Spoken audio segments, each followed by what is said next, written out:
La suite du grand journal de Radio G à écouter sur vos autoradios numériques, notamment Radio Line. Place maintenant à l'entretien du grand journal. Benjamin Haddad, bonjour.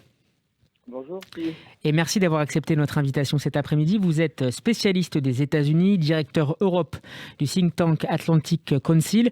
Benjamin Haddad, Joe Biden a été intronisé mercredi après-midi et il est déjà au travail. Plusieurs décrets ont été signés, notamment pour acter le retour des États-Unis dans l'accord de Paris sur le climat, mais aussi au sein de l'Organisation mondiale de la santé. À quoi vont être consacrés les 100 premiers jours de l'administration Biden ? Alors, Joe Biden l'a dit à la fois pendant la transition, la campagne, le répète, la priorité absolue, c'est la lutte contre la pandémie du coronavirus, qui, on le sait, a tué près de 400 000 Américains, presque, d'ailleurs, 100 000 Américains de plus dans les 5 dernières semaines. Donc, c'est une pandémie dont la mortalité aujourd'hui s'accélère aux États-Unis. On a même dépassé, on a dépassé le nombre de morts américains pendant la Seconde Guerre mondiale, ce qui donne... Oui, absolument. Et on a vu effectivement la gestion de la pandémie par l'administration Trump a été très critiquée, avec une communication chaotique, notamment sur les masques, sur les États, voire les villes qui ont été laissées à l'abandon sur la question des confinements. Donc là, on aura une approche plus scientifique, plus centralisée, avec des règles très strictes, par exemple, sur l'interdiction du port de masque dans les bâtiments publics, mais aussi l'accès aux soins et le remboursement pour les Américains, et évidemment le déploiement du vaccin le plus rapidement possible. Joe Biden a promis 100 millions de vaccins dans les 100 premiers jours de son administration.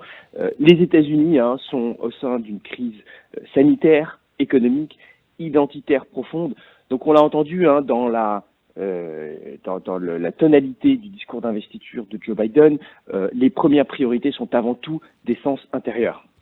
Justement, Benjamin Haddad, Joe Biden a appelé mercredi à l'unité de la nation américaine. Je serai le président de tous les Américains, a promis le nouveau président des États-Unis. Comment va-t-il s'y prendre ? Alors, bon, c'est la bonne personne pour le dire et pour le faire. Joe Biden, c'est un modéré, c'est un vétéran de la classe politique américaine, on le sait, quelqu'un qui a souvent travaillé avec les républicains, qui a eu des amis républicains au Sénat, et d'ailleurs il devra continuer à négocier, puisque le Sénat aujourd'hui est à 50-50, dit qu'il devra toujours aller piocher chez les républicains pour faire passer sa législation. Mais c'est vrai que la tâche est immense. Il est élu dans un pays qui est profondément fracturé. Déjà sur le plan racial, puisqu'on avait vu les mouvements de Black Lives Matter suite à la mort de George Floyd l'été dernier, des mouvements et des manifestations à travers tout le pays qui ont eu un impact important dans sa campagne, mais bien sûr les divisions partisanes entre républicains et démocrates qui ont été aiguisées par Donald Trump ces 2 derniers mois, et son refus de reconnaître sa défaite, de reconnaître les résultats de l'élection, la multiplication des théories du complot. Aujourd'hui, quand on regarde les sondages, Donald Trump reste populaire dans l'électorat du Parti républicain. Une majorité de républicains, et on sait que 75 millions de personnes ont voté pour lui, une majorité de républicains continuent de refuser de reconnaître la validité même de l'élection de Joe Biden.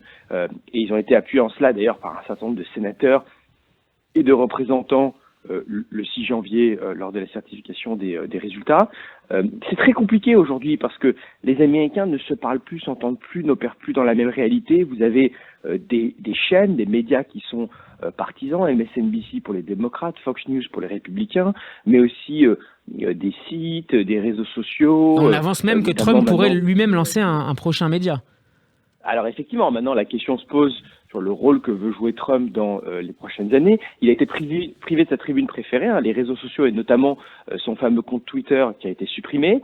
Donc il pourrait être tenté maintenant soit de lancer une chaîne, un empire médiatique, un réseau social pour les conservateurs, mais c'est clair qu'il voudra continuer à peser dans le débat et émerger comme l'opposant numéro 1 à Joe Biden, et peut-être même aussi à l'establishment du Parti républicain qui essaie aujourd'hui de se débarrasser de lui. Mais en tout cas, voilà, Joe Biden a annoncé sa volonté de rassembler, d'apaiser, de faire baisser la température et de gouverner pour tous, y compris ceux qui n'ont pas voté pour lui. Il l'a dit dans son discours d'investiture, mais entre le discours et la réalité, il y aura une différence.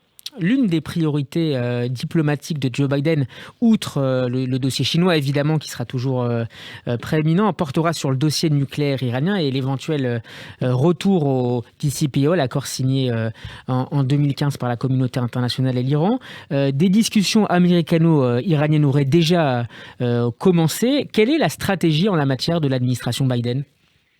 C'est compliqué, puisque évidemment, entre l'accord nucléaire iranien qui avait été négocié par l'administration Obama et aujourd'hui, il s'est déroulé plusieurs années, durant lesquelles les États-Unis de Donald Trump sont sortis de l'accord. L'Iran maintenant a relancé l'enrichissement d'uranium, est sorti donc maintenant est en violation de l'accord du JCPOA, et la donne régionale a changé, puisqu'on a vu un certain nombre de pays arabes, comme les Émirats arabes unis ou le Maroc, se rapprocher d'Israël, reconnaître Israël, ouvrir des relations diplomatiques, et on sait que le spectre de la menace iranienne a pesé aussi dans ce rapprochement entre les alliés américains de la région. Donc c'est une équation difficile aujourd'hui pour l'administration Biden, et on a entendu déjà des gens comme Jake Sullivan, le conseiller national de la sécurité, qui avait été l'un des négociateurs d'ailleurs de cet accord pour Barack Obama à l'époque, mais aussi Tony Blinken, qui deviendra le secrétaire d'État de Joe Biden, qui ont dit on ne va pas se précipiter. Tony Blinken, dans son audition au Sénat il y a quelques jours, disait il faut un accord qui soit plus long, qui couvre plus de champs, donc pas de précipitation dans l'accord. On sait que cet accord était quand même très imparfait. Il ne durait que 10 ans, il ne couvrait pas les missiles balistiques, il ne couvrait pas non plus le comportement régional de l'Iran, c'est-à-dire le soutien au terrorisme, au Hezbollah, au proxy en Syrie, au Liban et ailleurs. Donc on pourrait tenter de voir ici l'administration Biden peut-être engranger un peu la pression qu'a représenté les années Trump pour essayer d'obtenir un meilleur accord avec l'Iran. Merci beaucoup Benjamin Haddad d'avoir été mon invité cet après-midi. Je rappelle que vous êtes directeur Europe à l'Atlantic Council et je conseille à nos auditeurs la lecture de votre dernier livre tout à fait passionnant paru chez Grasset, Le Paradis perdu, l'Amérique de Trump et la fin des illusions perdues. Votre interview est à retrouver sur notre site et en vidéo sur notre page YouTube. Bel après-midi à vous et à bientôt sur Radio J. Merci beaucoup.